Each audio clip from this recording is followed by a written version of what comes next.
तो आइए अब हम स्टार्ट करते हैं अपने इस लेक्चर में कन्फर्मेशनल एनालिसिस ऑफ ब्यूटेन कि आखिरकार किस तरीके से ब्यूटेन में हम लोग इसकी कन्फर्मेशनल एनालिसिस करने वाले हैं, इसको हम स्टडी करते हैं। Conformational analysis of butane. जरा बात को ध्यान से सुनना। इस बात में आपके पास क्या है, ब्यूटेन है और ब्यूटेन का स्ट्रक्चर आपके पास कुछ ऐसा होता है CH3 CH2 CH2 और यहाँ पर CH3। तो हम लोग जो बात करेंगे, हम लोग इस बॉन्ड के अराउंड बात करेंगे, ठीक है। जब इस बॉन्ड के अक्रॉस हम रोटेशन करवाएंगे तो उससे हमें किस तरीके से डिफरेंट कन्फर्मर्स मिलेंगे, इसकी हम बात कर लेते हैं। तो चलिए शुरू करते हैं इसके कन्फर्मर्स ड्रॉ करना। तो अगर मैं सबसे पहला कन्फर्मर ड्रॉ करूंगा तो सबसे पहला कन्फर्मर आपके पास कुछ ऐसा होगा, यहाँ पर Me होगा, यहाँ पर H, यहाँ पर H, और इसके जस्ट पीछे वाले कार्बन पर भी क्या होगा, Me होगा, यहाँ पर H होगा और यहाँ पर H होगा। तो ये आपके पास सबसे पहला कन्फर्मर है। जब आप इस कन्फर्मर को 60 डिग्री रोटेशन करोगे इस तरीके से, तो 60 डिग्री रोटेशन करने से आपके पास कैसा मिल जाएगा, फ्रंट कार्बन तो आपके पास एज इट इज ऐसा ही रहने वाला है और यहाँ पर आपके पास कुछ ऐसा हो जाएगा इस तरीके से। ये आपको कुछ स्टैगर्ड सी फॉर्म नजर आ रही होगी। फिर से अगर आप इसको 60 डिग्री से रोटेशन कर रहे हो तो 60 डिग्री से रोटेशन करने पर आपको यहाँ पर कैसा मिलने वाला है, फ्रंट कार्बन को आप कांस्टेंट कर दो जो उस पर ग्रुप्स लगे हुए हैं, फिर आपके बाद यहाँ पर Me आ जाएगा, यहाँ पर H आ जाएगा और यहाँ पर H आ जाएगा। फिर बात कर लेते हैं। तो फिर बात करने से आपके पास जो इसकी कहानी बनेगी, या फिर हम इसको यहाँ समझते हैं, इसकी जो कहानी बनेगी 60 डिग्री रोटेशन से, तो आपके पास कुछ ऐसा बन जाएगा। यहाँ पर फ्रंट वाले पे कांस्टेंट है Me H H। अब इस बार क्या जाएगा, Me यहाँ पर आ जाएगा, बात बिल्कुल अच्छे समझ में आ रही है। ये वाला Me यहाँ पर आ जाएगा, ये वाला H यहाँ पर आ जाएगा और ये वाला H यहाँ पर आ जाएगा। फिर से बात करते हैं तो इसको फिर से 60 डिग्री हम रोटेशन करते हैं। तो 60 डिग्री रोटेशन करने से आपको इस तरीके से यहाँ पर Me, यहाँ पर H, यहाँ पर H कांस्टेंट बन जाएगा और यहाँ पर इस बार Me आ जाएगा, यहाँ पर H आ जाएगा और यहाँ पर H आ जाएगा। फिर से आप अगर 60 डिग्री करते हो तो ये 60, 120, 180, 240, 300, फिर 360, ऐसे आप करके पूरा का पूरा वही एज इट इज लेके आ रहे होगे। तो यहाँ पर आपके पास क्या आ जाएगा, Me आ जाएगा, ये Me H ये सब कांस्टेंट होंगे, बस आप 60 डिग्री के रोटेशन कर रहे हो और फाइनली आपके पास 60 डिग्री रोटेशन करने से कुछ ऐसा सा देखने को मिलेगा। यहाँ पर Me हो जाएगा, H यहाँ पर फिर से Me इसके पीछे आ जाएगा, यहाँ पर H आ जाएगा और यहाँ पर H आ जाएगा। ये आपके पास डिफरेंट कन्फर्मेशंस हैं जो मैंने यहाँ पर बना दी है। अब यहाँ पर हमारे पास सबसे पहला सवाल आता है टाइप्स ऑफ कन्फर्मर्स से रिलेटेड, कि यहाँ पर इसके कितने टाइप्स होते हैं कन्फर्मर्स के। तो टाइप्स ऑफ कन्फर्मर्स से रिलेटेड अगर मैं बात करता हूँ तो जरा ध्यान से सुनिएगा।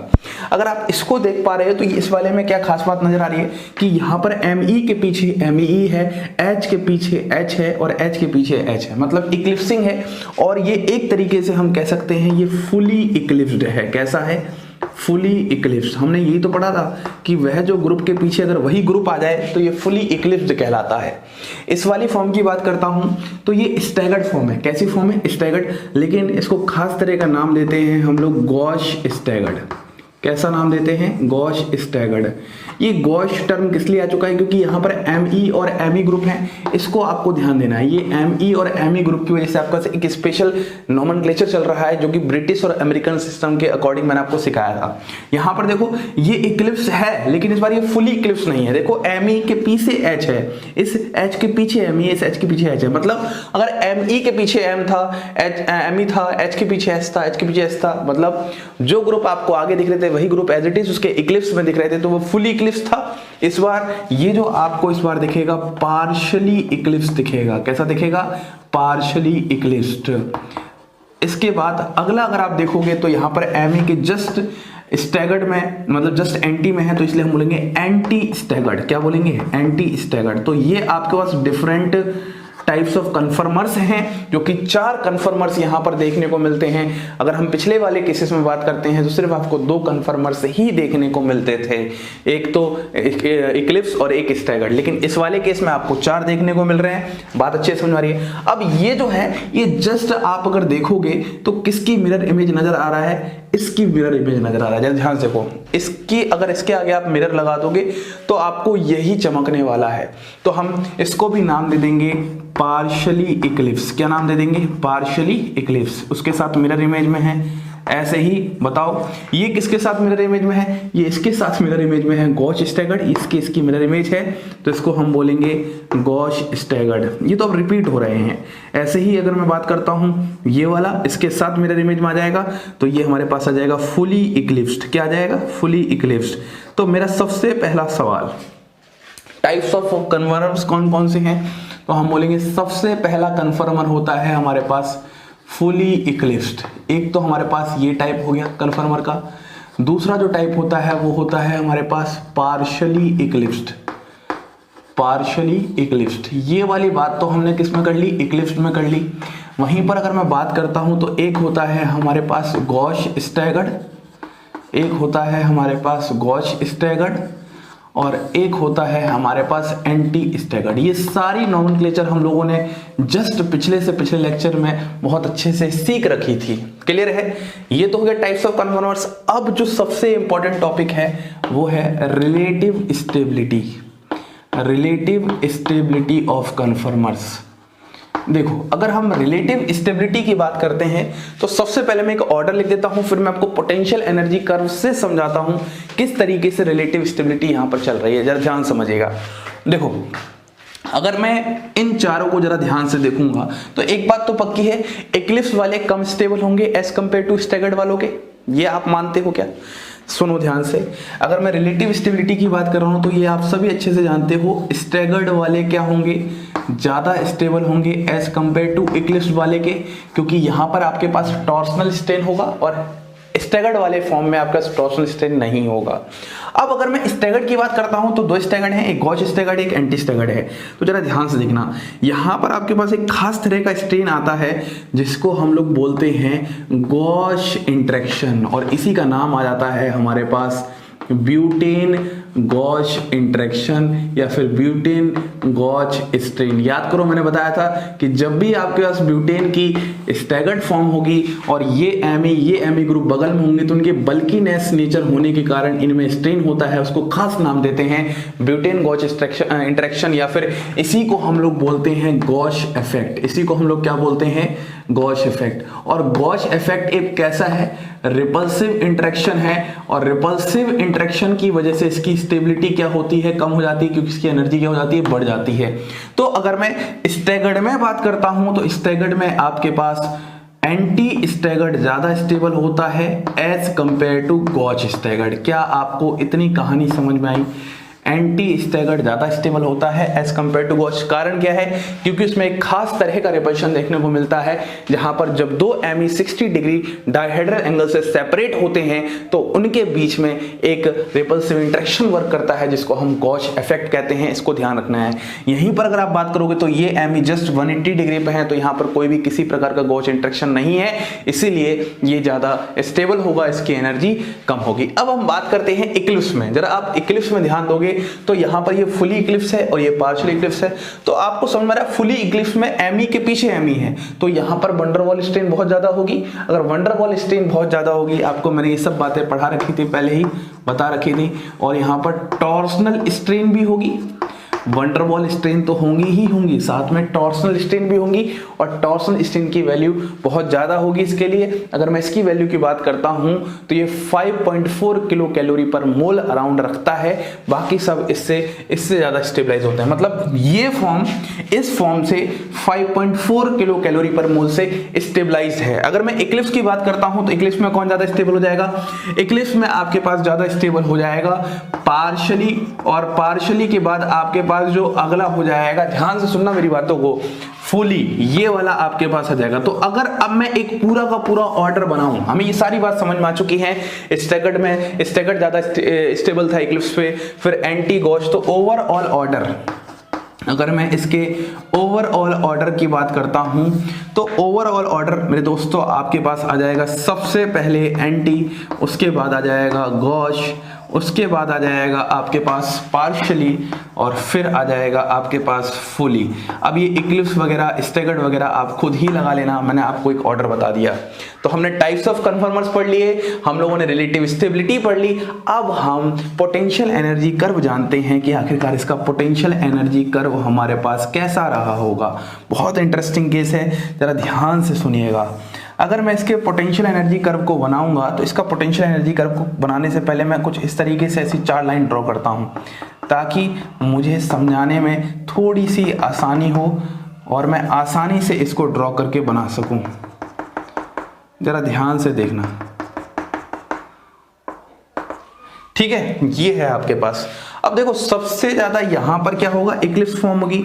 अब इक्लिप्स से क्या आ रहा है, गॉच स्टैगर्ड आ रहा है, तो आप यहां पर क्या जाओगे, गॉच स्टैगर्ड आ जाएगा।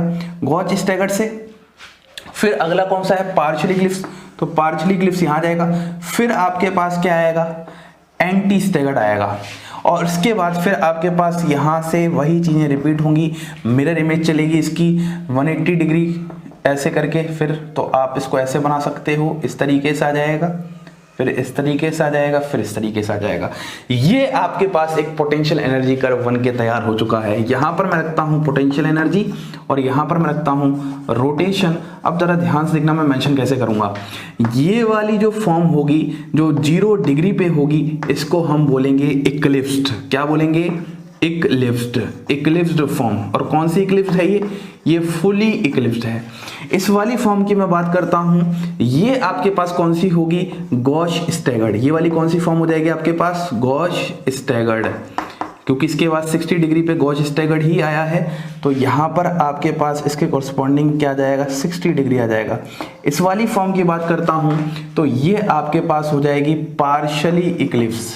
कैसी हो जाएगी, पार्शियली इक्लिप्स, और जो कि ये 120 के अराउंड पर आया है। ऐसे ही 180 पर आपके पास ये क्या आया है, 180 पर आपके पास ये एंटी स्टैगर्ड आया है, एंटी स्टैगर्ड आया है, एंटी स्टैगर्ड आया है। फिर से ये आपके पास पार्शियली इक्लिप्स बन जाएगा जो कि आपके पास 240 पे आएगा। फिर ये आपके पास 300 पे आएगा, 300 पे ये क्या आ जाएगा, फिर से गॉश स्टैगर्ड आ जाएगा।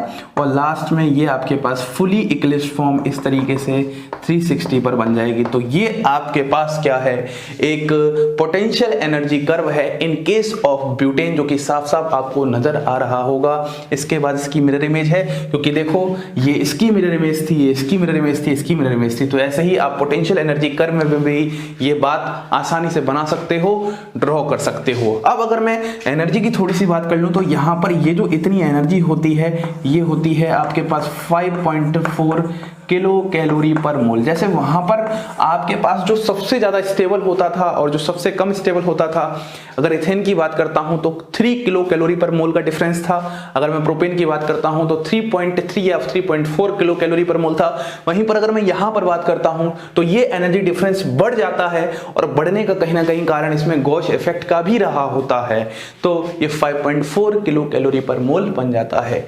इतनी बात आपको समझ में आ रही है। अब हम इसके नेक्स्ट सेगमेंट में डिस्कस करते हैं। एक तो हम डिस्कस करेंगे इसका स्टीरियोकेमिकल रिलेशनशिप, दूसरा हम यहां पर डिस्कस करेंगे टोपिसिटी इन लिगेंड, और फिर परसेंटेज कंपोजिशन। उसके बाद मैं आपको गॉश इफेक्ट के और इंटरेस्टिंग केस बैठाने वाला हूं। लेकिन आप मुझे सबसे पहले बताइए, क्या आपको गॉश इफेक्ट समझ में आ चुका है एकदम अच्छे से? बोलिए, गॉश इफेक्ट की सारी बातें समझ में आ चुकी हैं। ये होता है गॉश इफेक्ट, जो कि स्टैगर्ड फॉर्म में पाया जाता है। सबसे बड़ी बात तो ये है। तो चलिए शुरू करते हैं अगले टॉपिक में। तो आइए अब हम थोड़ा सा आगे बढ़ते हैं। अब आगे बढ़ने में सबसे पहले हम बात कर लेते हैं, जो हमने अभी स्टार्ट करना है वो है हमारे पास स्टीरियोकेमिकल रिलेशनशिप, कि आखिरकार किस तरीके से हम ब्यूटेन के मॉलिक्यूल में स्टीरियोकेमिकल रिलेशनशिप की बात करने वाले हैं। जरा ध्यान से देखिएगा। मैं यहाँ पर आपके सामने 3 लिखता हूँ मॉलिक्यूल। आपके पास सबसे पहली फॉर्म ये है, यहाँ पर Me है, यहाँ पर H है, यहाँ पर H है। यहाँ पर आपके पास मैं गॉच स्टैगर्ड बना देता हूँ। अगर मैं इसी के सामने इसकी मिरर इमेज रख देता हूँ, मिरर रख देता हूँ, तो यहाँ पर मिरर इमेज कैसी हो जाएगी, यहाँ पर Me, यहाँ पर H, यहाँ पर H, यहाँ पर H, H और यहाँ पर Me, एक फॉर्म ये हो जाएगी। और वहीं पर मैं अगर एक फॉर्म और बात करता हूँ तो एक फॉर्म और आपके पास आ जाएगी Me, H, H, यहाँ पर Me, H और H। ये आपके पास है। मान लो ये आपका कंपाउंड A है, ये आपके पास B है और ये आपके पास C है। अगर मैं पहले इनके नाम करता हूँ तो इसको हम बोलते हैं गॉस स्टैगर्ड। कैसे समझ में आया, देखो Me और Me इस तरीके से हैं तो इसको हम बोलते हैं गॉस स्टैगर्ड। और ये इसकी ही मिरर इमेज है, जरा ध्यान से देखो, तो इसको भी हम लोग नाम क्या देंगे, गॉस स्टैगर्ड। वहीं पर अगर मैं इसकी बात करता हूँ तो ये आपके पास क्या है, एंटी स्टैगर्ड। क्या है, एंटी स्टैगर्ड। अब जरा ध्यान से मुझे बताइए कि सबसे पहले A और B में स्टीरियोकेमिकल रिलेशनशिप क्या है, A एंड B आपस में क्या है। तो जरा ध्यान से देखो, A और B आपस में सबसे पहली बात क्या है, मिरर इमेज है। ये बात आप समझ रहे हो, तो हम बोलेंगे सबसे पहले क्या है, ये मिरर इमेज है। और इस वाले मॉलिक्यूल में ना ही आपके पास प्लेन ऑफ सिमेट्री है, ना ही आपके पास सेंटर ऑफ सिमेट्री है, ना ही आपके पास अल्टरनेटिंग एक्सिस ऑफ सिमेट्री है। चेक कर लो। तो इसीलिए ये मॉलिक्यूल कैसे होंगे, non super imposable mirror image होंगे। तो ये कैसे होंगे, कन्फर्मेशनल एनेंशियोमर होंगे। खास बात आप ध्यान रखना, कन्फर्मेशनल एनेंशियोमर रहने वाले हैं। ये मॉलिक्यूल कैसा हो जाएगा, कायरल हो जाएगा। अगर ये किसी में होता नहीं है तो कायरल होता है। अब यहाँ पर ध्यान रखने वाली बात ये है कि यहाँ पर मॉलिक्यूल जो है वह मॉलिक्यूल कायरल है, मॉलिक्यूल इज अकायरल। कैसे, अगर आप जरा CH2CH2CH2CH3 की बात करोगे तो ये अकायरल मॉलिक्यूल ही है। जरा ध्यान से देखो, here we only talk about conformer. हम सिर्फ कन्फर्मर की बात कर रहे हैं, हम मॉलिक्यूल की बात नहीं कर रहे। ये बहुत इंपॉर्टेंट पॉइंट है। फिर से आप सुनिए जरा ध्यान से। अगर मैंने आपके सामने 3 एग्जांपल ले लिए, गॉस स्टैगर्ड वाले रिपीट होते थे, ये एंटी स्टैगर्ड है। इन दोनों में रिलेशन क्या है, मिरर इमेज है, नॉन सुपर इम्पोजिबल है, तो कायरल है। कायरल होने की वजह से हम इनको कन्फर्मेशनल एनेंशियोमर कह सकते हैं। ये कन्फर्मेशनल एनेंशियोमर है। फिर से समझिएगा, एनेंशियोमर 2 तरह के होते हैं, एक कॉन्फिग्रेशनल होता है, एक कन्फर्मेशनल होता है। अगर आपको इतनी बात समझ में आ चुकी है तो मैं यहाँ पर नोट में ये वाला पॉइंट लिख चुका हूँ कि यहाँ पर जो मॉलिक्यूल है वो मॉलिक्यूल तो कैसा है, अकायरल है। लेकिन यहाँ पर सिर्फ अगर मैं कन्फर्मर को देखता हूँ तो कन्फर्मर कैसा है, कायरल है। तो ये बहुत कमाल की बात है जो आपको ध्यान रखनी है। अब अगर मैं आपसे रिलेशन की बात करता हूँ A एंड B का रिलेशन विथ C, मतलब A C के साथ क्या है या फिर B C के साथ क्या है, तो जरा ध्यान से देखो, क्या ये आपस में मिरर इमेज लग रहे हैं। तो जब ये आपस में मिरर इमेज ही नहीं है तो हम इनको आसानी से बोल सकते हैं ये डायास्टीरियोमर हैं। चाहे आप A का C के साथ रिलेशन बताओ, चाहे आप B का C के साथ रिलेशन बताओ, दोनों ही आपस में यहाँ पर आपके पास क्या मिलने वाले हैं, डायास्ट्रोमर मिलने वाले हैं। ये तो बात हो चुकी है हमारी स्टीरियोकेमिकल रिलेशनशिप से रिलेटेड। अब हम थोड़ी सी बात कर लेते हैं टोपिसिटी इन लिगेंड्स। टोपिसिटी इन लिगेंड्स हमने बात की थी कि टोपिसिटी से रिलेटेड पढ़ेंगे, तो टोपिसिटी इन लिगेंड्स से रिलेटेड हमारे पास बात क्या है। मैं आपके पास एंटी स्टैगर्ड फॉर्म बनाता हूँ, जरा ध्यान से देखना। अगर मैं एंटी स्टैगर्ड फॉर्म बनाऊंगा तो कुछ ऐसी ही होगी, यहाँ पर Me, यहाँ पर H, यहाँ पर H, यहाँ पर Me, यहाँ पर H, यहाँ पर H। इसको HA कह लो, इसको HB कह लो, इसको HC कह लो, इसको HD कह लो। मैंने इनको नाम दे चुका है, लेबलिंग कर चुका है। अब आपसे मैं पूछता हूँ, मुझे बताइएगा HA एंड HB आपस में क्या है, ऐसे ही HC एंड HD आपस में क्या है, ऐसे ही HA एंड HC आपस में क्या है, HB एंड HD आपस में क्या है, HA एंड HD आपस में क्या है, और HB एंड HC आपस में क्या है। आपको ये बताना है टोपिसिटी इन लिगेंड्स। तो याद करो, हमारे पास तीन तरह के एक तरीके से लिगेंड्स होते थे। सबसे पहले होमोटोपिक, दूसरे एनेंशियोटोपिक और डायस्ट्रोटोपिक। एनेंशियोटोपिक, डायस्ट्रोटोपिक एक हेटेरोटोपिक वाले में आ जाते थे, तो वो कोई दिक्कत नहीं है। जरा आप ध्यान से देखोगे तो आपको HA और HB में क्या नजर आ रहा है। अगर आप प्लेन ऑफ सिमेट्री लोगे इसमें ME और ME के कोरस्पॉन्डिंग, तो क्या वो आपस में रिफ्लेक्ट कर रहे हैं। जब रिफ्लेक्ट करते हैं तो हम कहते हैं ये एनेंशियोटोपिक फेस होंगे। कैसे फेस होंगे? एनेंशियोटोपिक लिगेंड होंगे। फेस नहीं पढ़ रहे हम, लिगेंड्स पढ़ रहे हैं, एनेंशियोटोपिक होंगे। ऐसे ही HC और HD में भी आ सकता है, ऐसे ही HA और HC में भी आप कर सकते हो इसी तरीके से, है ना। तो आपके पास जो पूरे यहां तक लिगेंड्स होते हैं ये आपके पास एनेंशियोटोपिक लिगेंड्स होते हैं। वहीं पर अगर मैं HA और HD की बात करता हूं, HB और HC की बात करता हूं, तो ये कैसे होते हैं? होमोटोपिक लिगेंड्स होते हैं। तो इतना आपको, या होमोटोपिक प्रोटॉन्स या कुछ भी आप कह सकते हो, इतना आपको यहाँ पर ध्यान रखना पड़ेगा। तो ये बात थी हमारी स्टीरियोकेमिकल रिलेशनशिप से रिलेटेड, ये वाली बात थी हमारी टोपिसिटी इन लिगेंड से रिलेटेड। अब एक लास्ट बात और होती है कैलकुलेशन, परसेंटेज कॉम्पोजिशन में आखिरकार कैलकुलेट कैसे करेंगे हम, तो उसको थोड़ा सा मैं मिटा देता हूं, तो उसको मैं थोड़ा साफ साफ बोर्ड पे बना के दिखाता हूं। तो आइए अब हम बात कर लेते हैं सबसे important point, percentage composition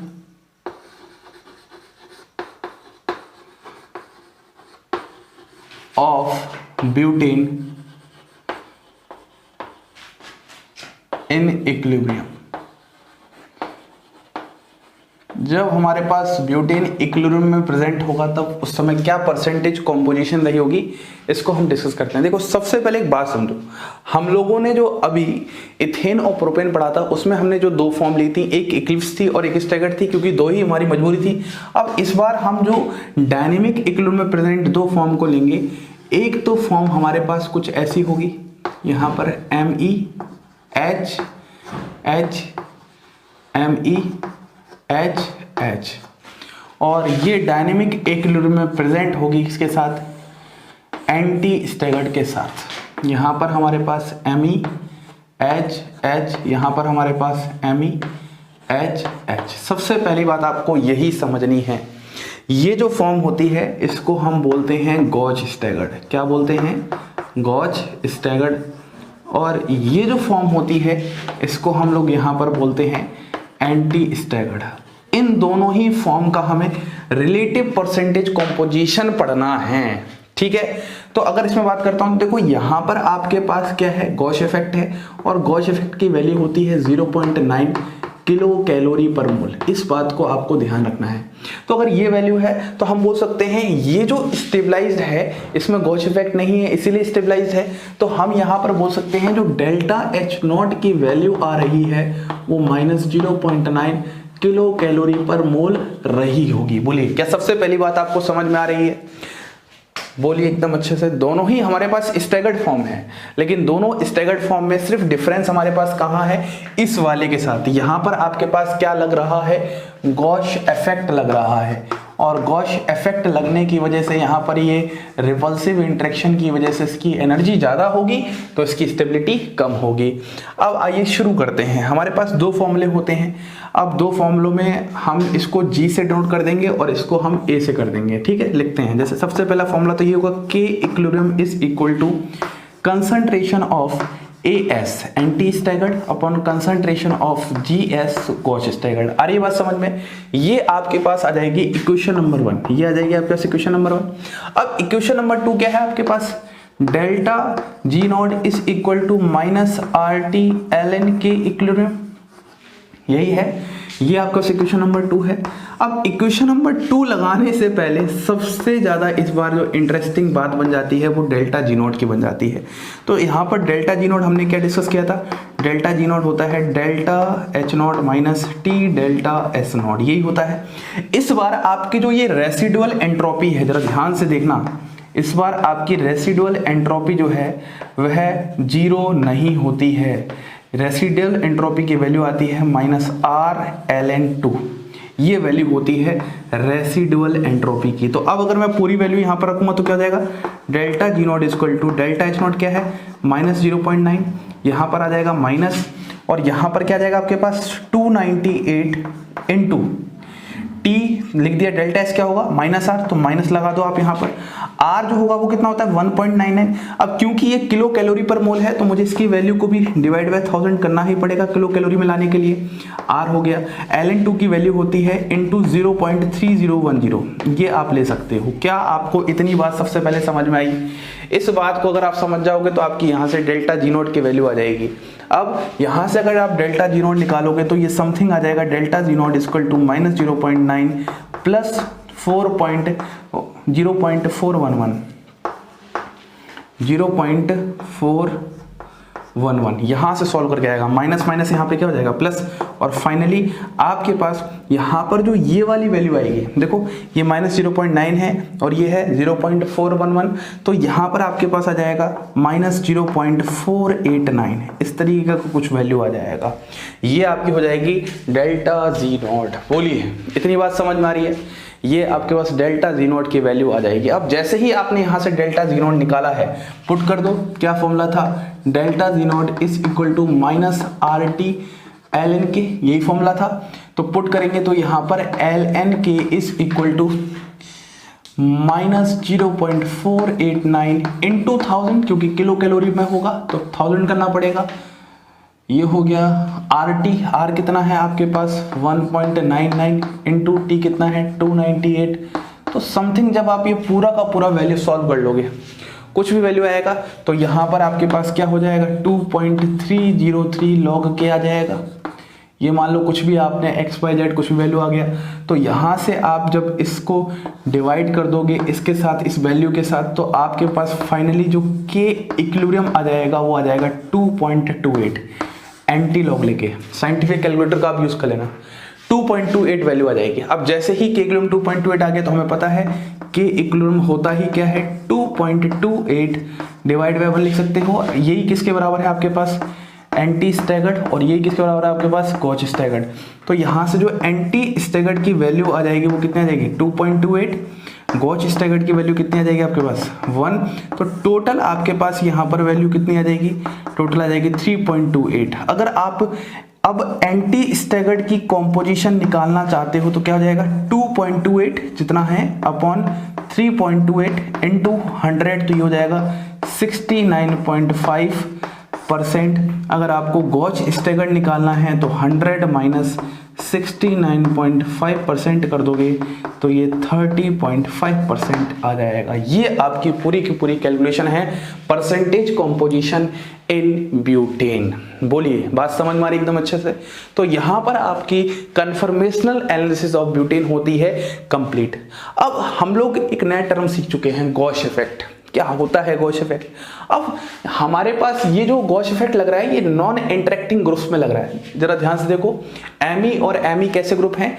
non interacting group हैं। लेकिन क्या होगा जब एमी को हटाकर हम कुछ ऐसे ग्रुप लगा दें जो इंटरेक्टिंग ग्रुप हो, आपस में इंटरेक्ट कर जाएं, हाइड्रोजन बॉन्डिंग ऐसा कुछ अगर कॉन्सेप्ट आ जाए तो गॉश इफेक्ट पर क्या फर्क पड़ेगा, स्टेबिलिटी ऑर्डर पे क्या फर्क पड़ेगा, आइए उसके एग्जाम्पल को हम यहाँ पर डिस्कस करते हैं।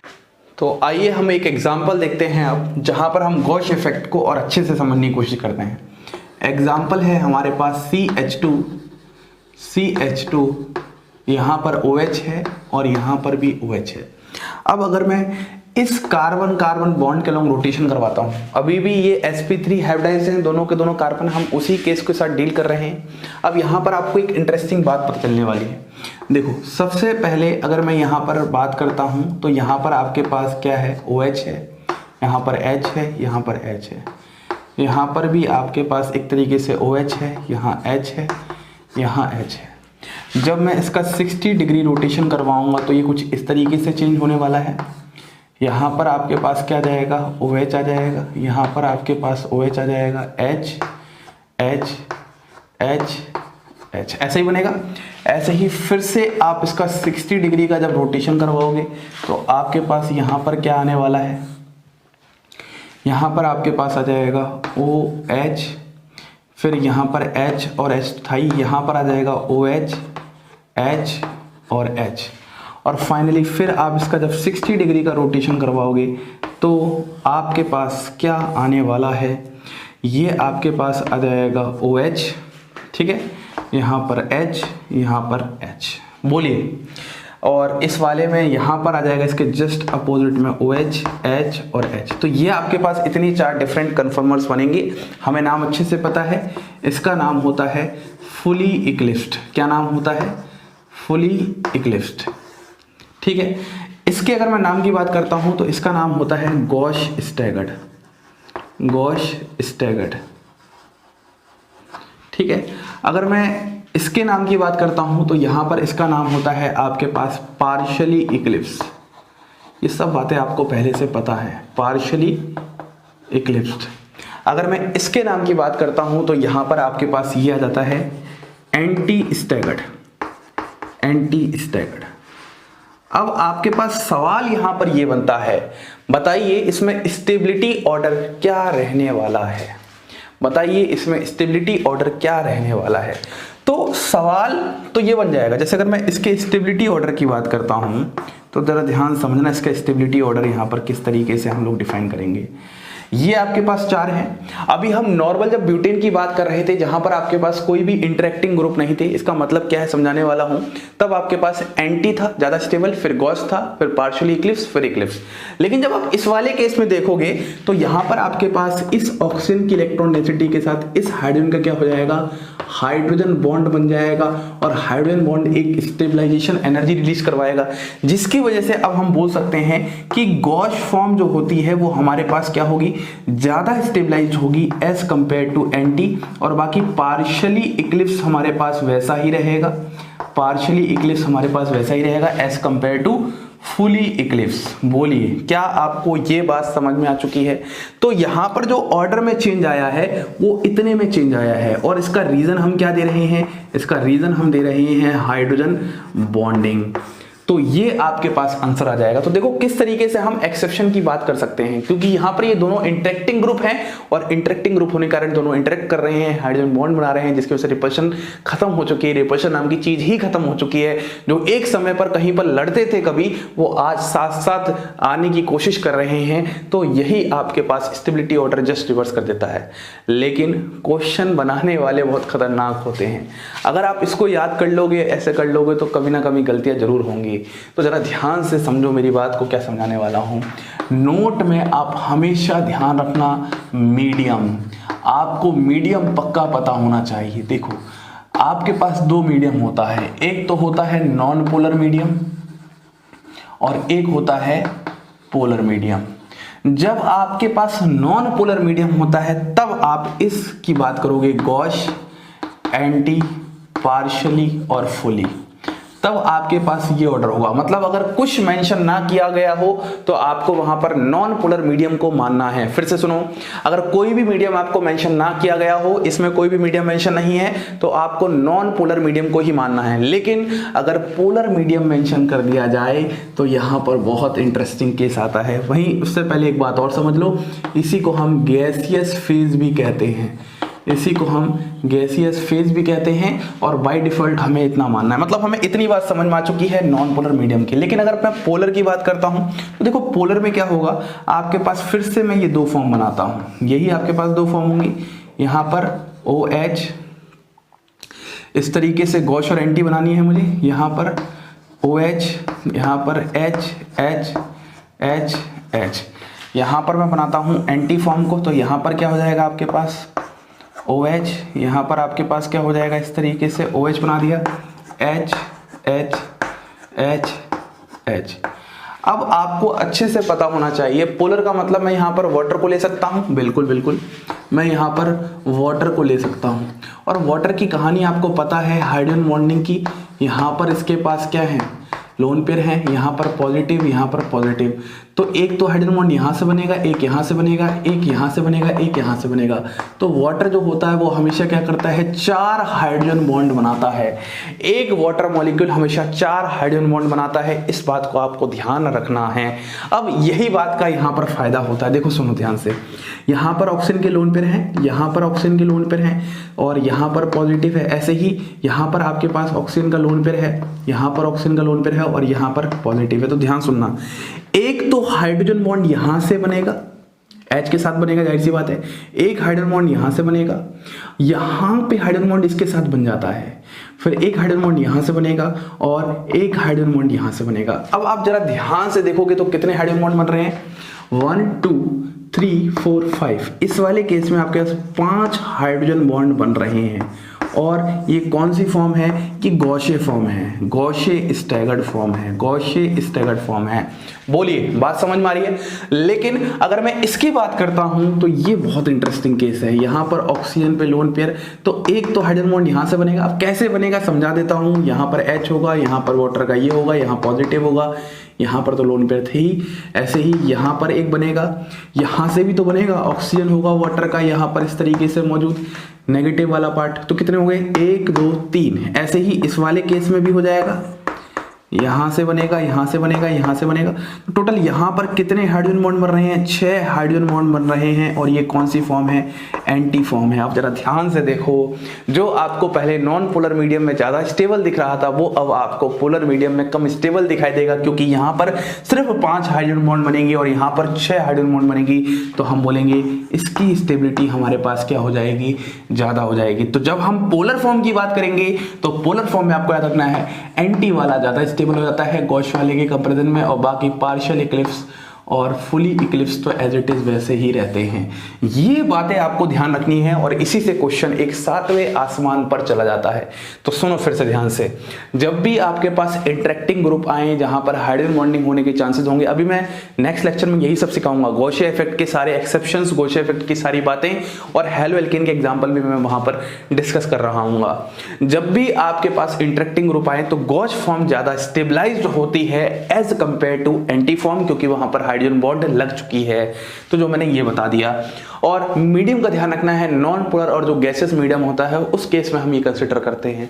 लेकिन जब पोलर मीडियम आ जाएगा उस वाले केस में कोई और ही आकर खेल कर रहा होगा, तो जिसकी वजह से यहाँ पर आपको 5 हाइड्रोजन बॉन्ड दिखेंगी, यहाँ पर आपको 6 हाइड्रोजन बॉन्ड दिखेंगी, तो इसकी स्टेबिलिटी ज्यादा हो जाएगी, तो एंटी फॉर्म की ऑलरेडी ज्यादा स्टेबिलिटी हो जाएगी। तो आपके पास टोटल 3 केसेस आ चुके हैं। पहला केस नॉर्मल, जब इंटरेक्टिंग ग्रुप नहीं है ब्यूटेन वाला, तब एंटी फॉर्म ज्यादा स्टेबल होती है क्योंकि वहां पर गॉश इफेक्ट होता है जो कि एक रिपल्शन होता है। दूसरा, जब इंटरेक्टिंग ग्रुप होते हैं उसमें भी फर्दर 2 ग्रुप होते हैं, एक होता है आपके पास बोलिए नॉन पोलर मीडियम और एक होता है आपके पास पोलर मीडियम। ये पूरी कहानी थी जो मुझे आपको इस लेक्चर के थ्रू समझानी थी। अब नेक्स्ट लेक्चर में हम लोग डिस्कस करने वाले हैं बहुत ही बढ़िया तरीके से हेलो एल्केन में किस तरीके से होगा, गॉश इफेक्ट और कहां से किस एक्सेप्शंस के साथ गुजरता है उसकी बात करेंगे। और फिर एक लास्ट सेगमेंट और होगा जहां पर हम कार्बन sp2 कार्बन sp3 के रोटेशन के अराउंड पढ़ेंगे और कार्बन sp3 और एक हेटेरो एटम के रोटेशन के अराउंड पढ़ेंगे। उसके बाद हमारा साइक्लिक कॉन्फर्मेशन स्टार्ट हो जाएगा जो कि लास्ट पार्ट ऑफ स्टीरियोकेमिस्ट्री है। इसी के साथ आप सभी लोगों को धन्यवाद।